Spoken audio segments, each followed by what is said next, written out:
आज हमारे पास एक बहुत ही मज़ेदार चीज़ है। ये आरपीएससी सेकंड ग्रेड टीचर के पेपर वन मतलब जनरल नॉलेज की तैयारी के लिए एक 5 महीने का पूरा मास्टर प्लान है। हम्म। और ये कोई ऐसा वैसा हवा हवाई प्लान नहीं है। हमारे सामने जो स्रोत हैं वो एक बहुत ही डिटेल्ड मतलब एक एक दिन का हिसाब रखने वाला ब्लूप्रिंट है। बिल्कुल। और देखिए, हमारा काम सिर्फ ये बताना नहीं है कि इस प्लान में क्या लिखा है।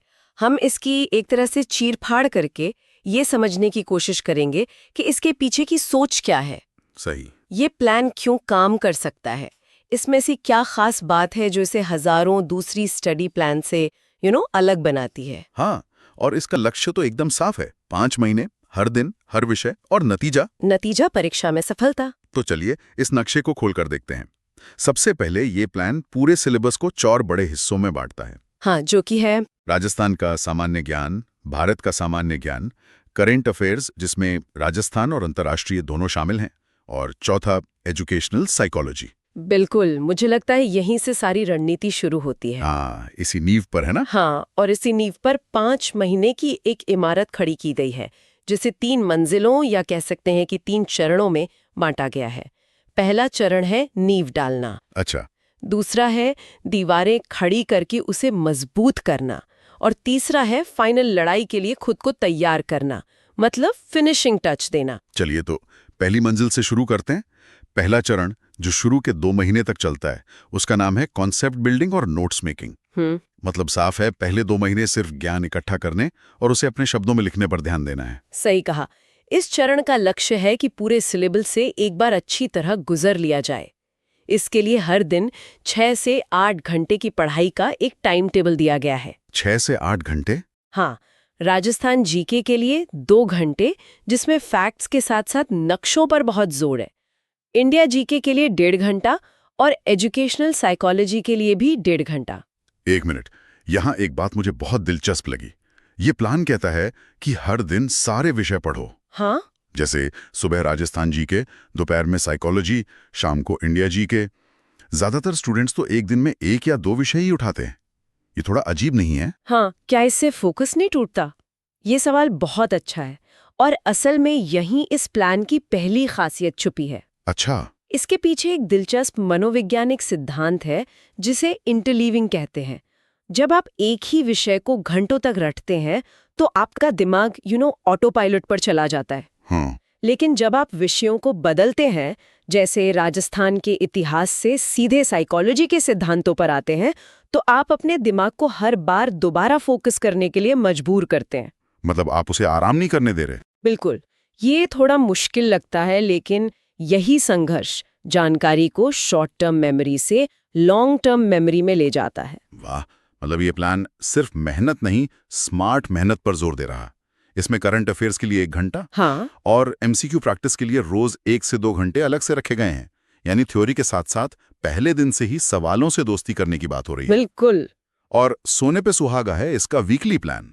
हर रविवार को कुछ भी नया नहीं पढ़ना है। कुछ भी नहीं। कुछ भी नहीं। उस दिन को सिर्फ हफ्ते भर की पढ़ाई के दोहराव और एक मिनी मॉक टेस्ट के लिए रखा गया है। यह सुनिश्चित करता है कि आप आगे तो बढ़ रहे हैं लेकिन पीछे का कुछ भूल नहीं रहे। सही बात है। जानकारी को ज्ञान में बदलने के लिए नियमित अंतराल पर दोहराव बहुत जरूरी है। तो 2 महीने की इस मजबूत नींव के बाद अब लड़ाई का मैदान बदलता है। अब सिर्फ ज्ञान इकट्ठा करने की बात नहीं, बल्कि उसे हथियार की तरह इस्तेमाल करने की कला सीखने की है। हाँ, यहीं से शुरू होता है हमारा दूसरा चरण। एकदम सही। तीसरा और चौथा महीना यानी दूसरा चरण है दोहराव और एडवांस्ड एमसीक्यूज का। यहाँ लक्ष्य है पूरे सिलेबस का दूसरा रिवीजन पूरा करना और पिछले सालों के पेपर्स मतलब पीवाईक्यूज को घोल कर पी जाना। अच्छा, ये वो चरण है जहाँ ज्ञान को परीक्षा में नंबर लाने की कला में बदला जाता है। मुझे एक बात यहाँ थोड़ी हैरान कर रही है। पहले चरण में हम हर विषय को 1.5 से 2 घंटे दे रहे थे, और अब दूसरे चरण में जब अभ्यास बढ़ना चाहिए, हमने समय घटाकर 1-1 घंटा कर दिया है। राजस्थान जीके के लिए बस 1.5 घंटा। क्या ये उल्टा नहीं है? क्या इससे रिवीजन की गहराई कम नहीं होगी? ये एक बहुत ही वैलिड पॉइंट है, लेकिन यहाँ रणनीति बदल गई है। कैसे? देखिए, पहले चरण में आप पहली बार पढ़ रहे थे, इसलिए ज्यादा समय लग रहा था। अब आप अपने ही बनाए हुए नोट से दोहराव कर रहे हैं, जो तेजी से होगा। अच्छा, हाँ, ये बात तो है। और उस बचे हुए समय को एक बहुत ही महत्वपूर्ण जगह लगाया जा रहा है, रोज 2 घंटे की फुल लेंथ प्रैक्टिस। ओहो, पहले आप विषयवार प्रैक्टिस कर रहे थे, अब आप 100 सवालों का पूरा पेपर एक साथ हल करने का अभ्यास करें। समझ गया। मतलब अब फोकस सिर्फ ज्ञान पर नहीं बल्कि टाइम मैनेजमेंट और प्रेशर हैंडलिंग पर भी आ गया। बिल्कुल। और इसी चरण में हर हफ्ते 2 फुल मॉक टेस्ट देने की भी सलाह है। और पिछले सालों के पेपर्स, खासकर 2011, 2016 और 2022 के पेपर्स को बार-बार हल करने पर बहुत जोर दिया है। और ये बहुत जरूरी है। PYQs हल करना सिर्फ प्रैक्टिस नहीं है, ये एक तरह की जासूसी है। जासूसी। हाँ, आप ये समझने की कोशिश करते हैं कि पेपर बनाने वाले का दिमाग कैसे काम करता है, कौन से टॉपिक्स उसके पसंदीदा हैं, सवालों की भाषा कैसी होती है। ये एक तरह की रिवर्स इंजीनियरिंग है, जहां आप नतीजों से प्रक्रिया को समझते हैं। वाह, 4 महीने पूरे हो गए, नींव बन गई, हथियार चलाना सीख लिया। अब आता है आखिरी और 5वां महीना, फाइनल लैप। हाँ बिल्कुल। इसे प्लान में केवल दोहराव और मॉक मैराथन कहा गया है। इसका लक्ष्य है अपनी सटीकता यानी एक्यूरेसी को 85% से भी ऊपर ले जाना। इस चरण में रणनीति बहुत आक्रामक हो जाती है। अब कुछ भी नया सीखने की कोई गुंजाइश नहीं है। बिल्कुल नहीं। जो पड़ा है बस उसे ही मजबूत करना है। इसके लिए हर दिन एक फुल मॉक टेस्ट देने का सुझाव है। लेकिन रोज एक फुल मॉक टेस्ट देना और फिर उसका विश्लेषण करना, ये तो बहुत थका देने वाला हो सकता है। क्या बर्नआउट का खतरा नहीं है? बहुत बड़ा खतरा है। तो क्या इस योजना में मानसिक स्वास्थ्य या आराम के लिए कोई जगह है? देखिए, जगह सीधे तौर पर नहीं है, लेकिन तरीका है। इसीलिए इस चरण में सिर्फ मॉक टेस्ट देने पर ही नहीं बल्कि माइक्रो नोट्स बनाने पर भी जोर है। माइक्रो नोट्स, ये क्या है? इसका मतलब है आप मॉक टेस्ट में जो गलतियां बार बार कर रहे हैं, सिर्फ उन टॉपिक्स के एक एक लाइन के नोट्स बनाएं।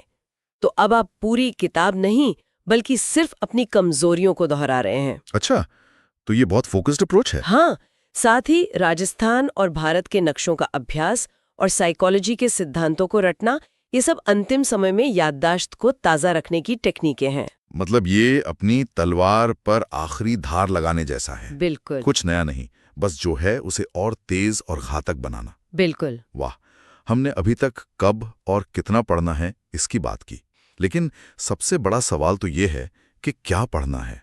सही। हर विषय एक महासागर की तरह है और ये योजना एक कंपास की तरह काम करती है, जो हमें बताती है कि मोती कहाँ मिलेंगे। बिल्कुल। चलिए राजस्थान जीके से शुरू करते हैं, जिसका वेटेज 40% है। ये इस परीक्षा की आत्मा है। 40% तो बहुत ज्यादा है। हाँ, और स्रोत इसे और भी छोटे छोटे हिस्सों में तोड़ता है। जैसे इतिहास में पूरा इतिहास रटने के बजाय राजपूत काल और स्वतंत्रता आंदोलन पर खास ध्यान देने को कहा गया है। हाँ, और भूगोल में जलवायु, नदियां और खनिज। राजनीति में राज्यपाल, मुख्यमंत्री और पंचायती राज। और कला संस्कृति में त्योहार, लोक नृत्य और वास्तुकला। मतलब ये पूरा सिलेबस नहीं बल्कि सिलेबस के सबसे जरूरी हिस्से हैं। यही तो स्मार्ट स्टडी है। और स्रोत में एक बहुत ही व्यवहारिक ट्रिक बताई गई है। राजस्थान जीके के लिए एक अलग रजिस्टर बनाएं।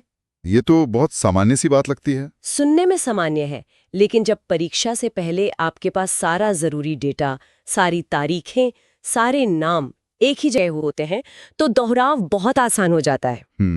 और जहां तक भूगोल में नदियों की बात है, तो सिर्फ नाम रटने के बजाय उन्हें राजस्थान के नक्शे पर उनकी सहायक नदियों के साथ बनाएं। इससे क्या फायदा होगा? इससे आपको सिर्फ नदी का रास्ता ही नहीं बल्कि ये भी याद रहेगा कि कौन सा शहर किस नदी के किनारे है और कौन सा उद्योग किस खनिज क्षेत्र के पास पनपा है। अरे वाह, मतलब एक ही नक्शे से भूगोल, अर्थव्यवस्था और इतिहास तीनों के सवाल हल हो सकते हैं। बिल्कुल। इंडिया जीके के लिए इस प्लान का फोकस थोड़ा संकुचित लगता है। आधुनिक इतिहास, भारतीय राजनीति के लिए लक्ष्मीकांत का बेसिक स्तर और भूगोल के लिए 6ठी से 12वीं तक की चुनिंदा एनसीईआरटी। हाँ, ऐसा लगता है कि यहाँ सब कुछ पढ़ने से मना किया जा रहा है। और यही इसकी खूबी है। ये आपको अनावश्यक जानकारी के समुद्र में डूबने से बचाता है। एजुकेशनल साइकोलॉजी के लिए भी रणनीति बहुत साफ है। वो क्या है? यह पूरी तरह से सिद्धांत आधारित है। सीखने के सिद्धांत थॉर्नडाइक, पावलोव, स्किनर, पियाजे, बुद्धि, व्यक्तित्व, प्रेरणा। स्रोत साफ कहता है कि 80% प्रश्न सीधे सीधे सिद्धांतों और उनकी परिभाषाओं से आते हैं। 80%? हाँ, मतलब यहाँ आपकी समझ से ज्यादा आपकी याददाश्त का टेस्ट है। ये एक बहुत बड़ा संकेत है। और करंट अफेयर्स के लिए भी दायरा तय है। पिछले 1 साल का राजस्थान करंट अफेयर्स, आने वाला बजट और सरकारी योजनाएं। हाँ, ये उम्मीदवारों को रोज की अनगिनत खबरों में भटकने से रोकता है। यही एक अच्छी रणनीति की पहचान है। ये न केवल ये बताती है कि क्या पढ़ना है, बल्कि उससे भी ज्यादा जरूरी यह बताती है कि क्या छोड़ना है। और अब आते हैं इस प्लान के सबसे दिलचस्प हिस्से पर, जिसे स्रोत में सुनहरे नियम कहा गया है। ये इस पूरी रणनीति का निचोड़ है। पहला ही नियम चौंकाने वाला है। PYQ बराबर 50% सफलता। हाँ, ये एक बहुत बड़ा दावा है। इसके पीछे का तर्क क्या है? देखिए, बहुत से उम्मीदवार सोचते हैं कि पुराने पेपर हल करना बस एक औपचारिकता है, लेकिन ये स्रोत कह रहा है कि आधी लड़ाई वहीं खत्म हो जाती है। लेकिन सवाल तो रिपीट नहीं होते। सवाल भले ही रिपीट ना हो, लेकिन टॉपिक्स और पैटर्न अक्सर रिपीट होते हैं। PYQs आपको बताते हैं कि ज्ञान के किस हिस्से की बाजार में कीमत ज्यादा है। अच्छा, दूसरा नियम है नोट्स छोटे और दोहराव के अनुकूल रखें। ये बहुत जरूरी है। मुझे याद है, एक उम्मीदवार था जो ज्ञान में बहुत अच्छा था, लेकिन उसके नोट्स 500 पन्नों के थे। परीक्षा से 1 हफ्ते पहले वह घबरा गया क्योंकि वह उन्हें दोहरा ही नहीं पाया। ओहो, यहीं पर छोटे नोट्स का सुनहरा नियम काम आता है। आपके नोट्स ऐसे होने चाहिए जिन्हें आप परीक्षा से 1 दिन पहले कुछ घंटों में पलट सकें। सही बात है। अगला नियम है हर 15 दिन में पूरे सिलेबस का मॉक टेस्ट दें। और एक बहुत ही व्यवहारिक सलाह, एलिमिनेशन मेथड का उपयोग करके अनुमान लगाने का अभ्यास करें। हाँ, ये सिर्फ ज्ञान का परीक्षण नहीं, बल्कि एक कौशल है। कौशल। बिल्कुल। क्या हम इसका एक छोटा सा उदाहरण दे सकते हैं? हाँ, जरूर। मान लीजिए सवाल है, राजस्थान का कौन सा शहर ब्लू पॉटरी के लिए प्रसिद्ध है? और विकल्प है जोधपुर, बीकानेर, जयपुर और उदयपुर। ठीक है। आपको पक्का नहीं पता, पर आपको ये पता है कि जोधपुर ब्लू सिटी है, लेकिन ब्लू पॉटरी के लिए नहीं। तो आपने एक विकल्प हटा दिया। ठीक है। शायद आपको ये भी याद है कि बीकानेर ऊंटों और भुजिया के लिए मशहूर है, पॉटरी के लिए नहीं। अब आपके पास सिर्फ 2 विकल्प बचे, जयपुर और उदयपुर। अच्छा।